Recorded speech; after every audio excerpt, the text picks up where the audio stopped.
This episode is brought to you by the Arvada Center, because they're putting on the Tony and Grammy award-winning show Beautiful, the Carole King musical, September 8th through October 15th. If you don't know Carole King, she got her start writing iconic music for R&B groups like the Shirelles and the Drifters before becoming a star herself. She was deep in the songwriting mill in New York City, which was just like a building where people went and, it was just like literally a songwriting factory. It was crazy.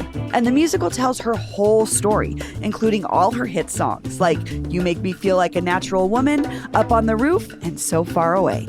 Oh, Carole King's amazing. She's fascinating. Tickets are available now at arvadacenter.org. Today on CityCast Denver. Could you pick the Denver skyline out of a lineup? Like, what are our city's iconic buildings?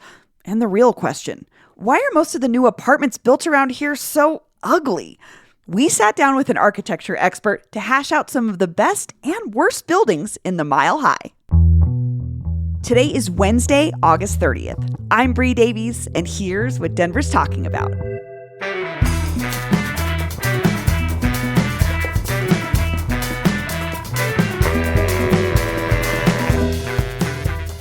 Michael Paglia, welcome to CityCast Denver. Well, thanks for having me, Bree. So before we dig in, there is a building I want to ask you about, which is One River North, which is like that 16-story building being built at 40th and Blake that's got this like canyon crag built into it with that's going to have vegetation growing out of it. Denver calls it 13,000 square feet of outdoor environment, and it's like in the middle of the building. What do you think about that building? I think it's really cool. I think it's a very cool thing. And I think Denver architecture, even when it's good, is very conservative, and that building is not very conservative. Not by any stretch, I would agree. It's a Chinese architect. Okay. So we're getting a little global influence, maybe a little more than we have. Right. Interesting. And it'll be interesting to see if it works in the sense of, will the plants stay alive? So you think Denver doesn't take chances like that very often? No, I don't. I think we're a plaid shirt, blue jean kind of town. How does that come through in our architecture? Well, just more conservative buildings, I think, for the most part. What is a conservative looking building?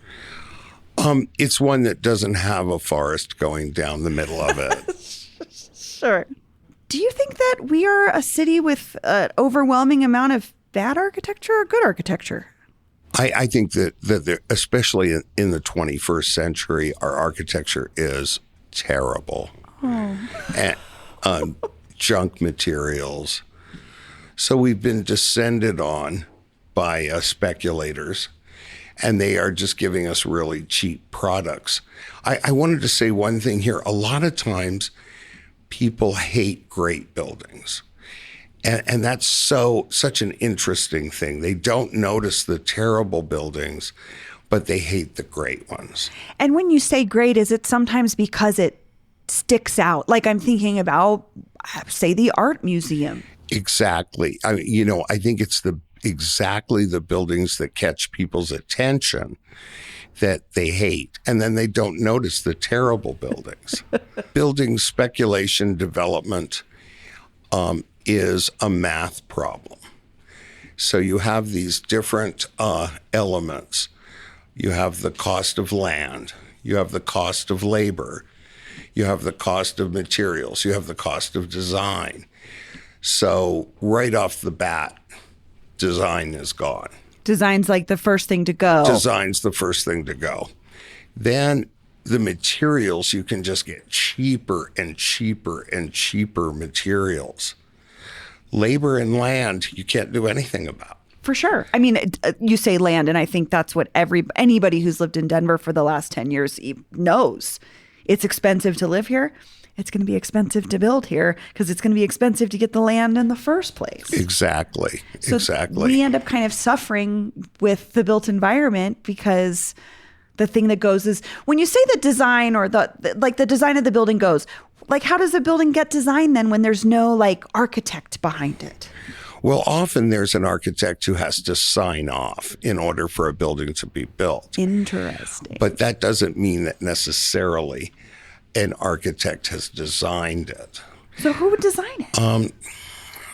I always say accountants design them, and these designs are put together on computer screens. And if you don't really know what you're doing, except in a technical sense, you come up with what we have. Well, we're going to talk about some buildings so you can kind of describe that, because what I would love for listeners to walk away with is like how they can analyze a building a little bit differently. Let's start with some good buildings. Again, built after 2000. The first building that you pointed out was 999 17th Street, which is 17th and Champa. Tell me about this building. Why is this a good building, Michael? Okay. One thing you could say about all buildings that I've pointed out that are good, of the three that I have, is that they're one idea, and it's a unified idea.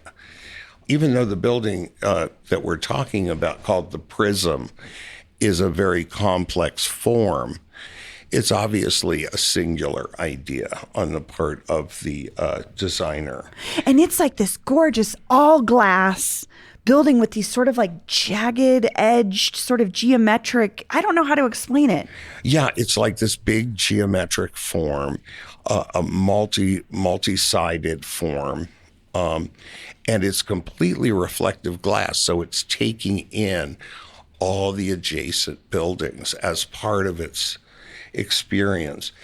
And if you look at it, it's there's a lower level, a first floor, that then has a wide, broad band that separates it from the tower, which is not a very tall tower. It's like 6 stories or something. And then it's this sculptural form takes over those upper floors. So it is kind of like a glass sculpture. Yes, it's really it is. Beautiful. Yeah, it is. It's a beautiful, like, geometric sculpture. So this was built in 2019. So this is a pretty new building. Yes. Yeah. Okay, so our next good building is 1750 Wewata Street, which is 17th and Wewata, the Colorado. And this also was built in 2019. Tell me about this building, Michael, because again, I'm looking at a totally different building. It's tall. It's got a lot of windows, but like, what do you love about this building? This building is so well done from every vantage point.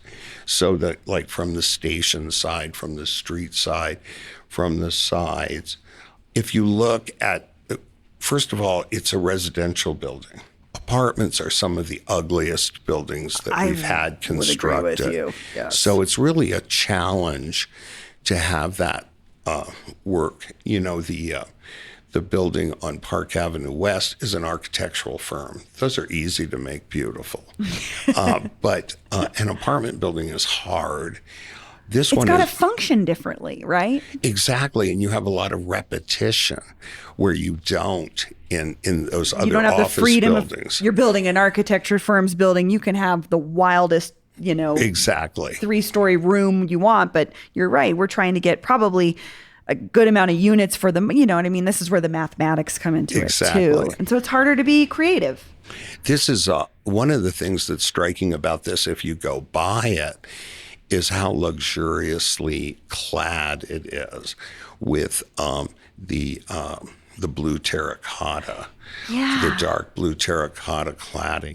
And from the train station side, you have this big pedestrian bridge that's not part of the building, but the architects designed the tower so that it functions as though it were part of the pedestrian bridge. And it gives us this great processional feeling from the train station. And what I think about in a situation like that is, good design because you don't notice it. It flows or it functions together. You really know when it doesn't work. When it feels like a building is dumped in the middle of a block, that's because the design is not in conversation with the rest of the built environment. Exactly. So those were our good buildings. Now we're going to talk about some ugly buildings, some bad buildings.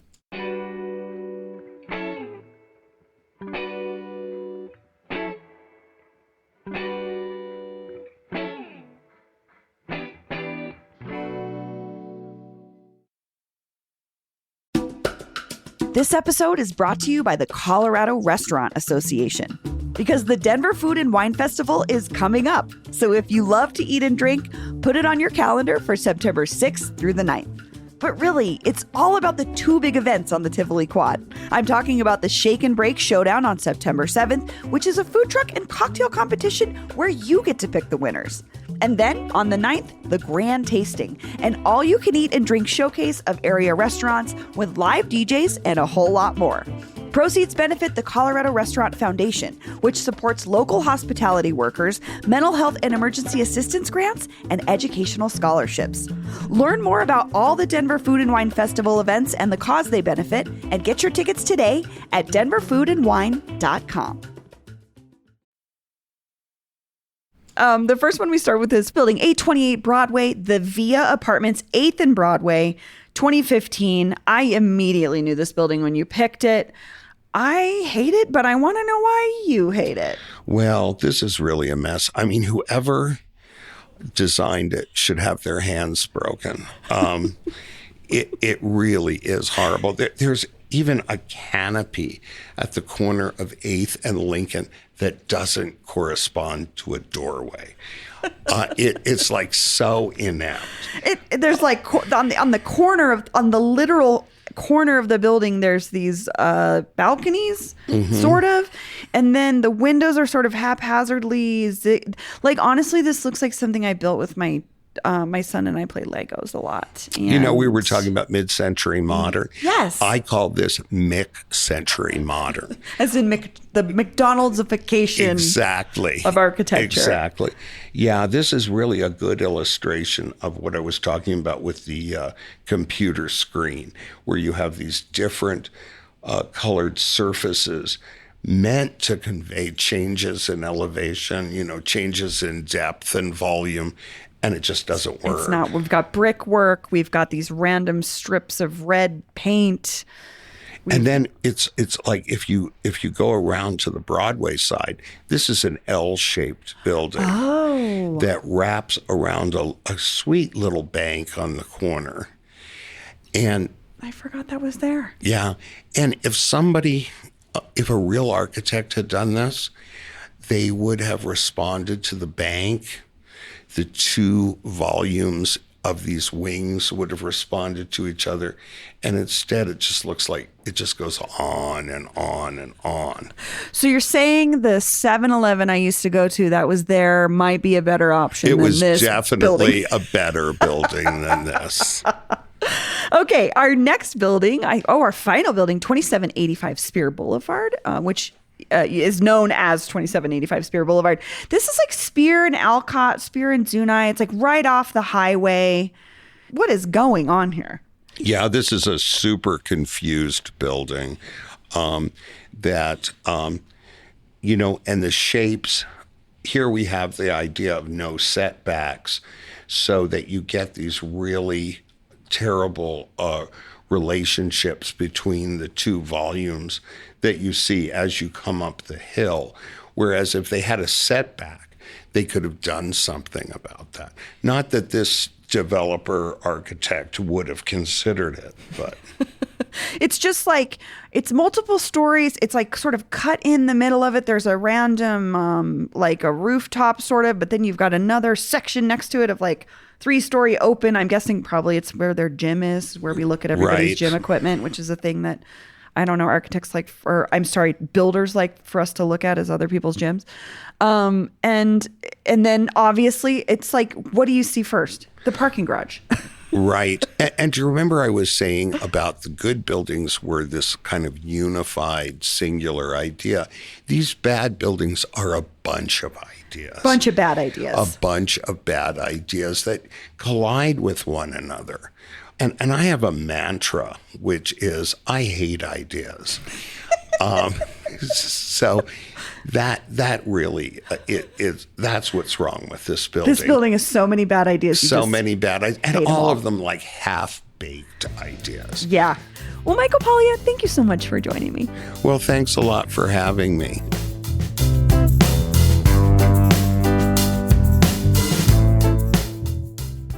And here's what else Denverites are talking about. Towing. Senator Julie Gonzalez, who wrote the towing Bill of Rights that went into effect in 2022, was wrongfully towed by Wyatt's Towing last week, according to 9 News. Colorado Attorney General Phil Weiser's office confirmed Monday that they will be opening an investigation into Wyatt's Towing, as there have been 950 complaints filed with the Public Utilities Commission against the company just in the past year. The AG's office said that, quote, "It was not Gonzalez's towing that prompted the investigation. Rather, it was timely with the senator's situation." And finally, Denverite reports that pending court approval, Denver protesters cited and arrested for curfew violations during the 2020 George Floyd protests could receive portions of a $4.7 million settlement approved Monday by City Council. That's all for today here on CityCast Denver. If you enjoyed the show, why not take a minute to tell the real architects you know about us? Rate the show wherever you get your podcasts and subscribe to our morning newsletter, Hey Denver, and learn more about us at denver.citycast.fm. We'll be back tomorrow morning with more news from around the city. Bye-bye.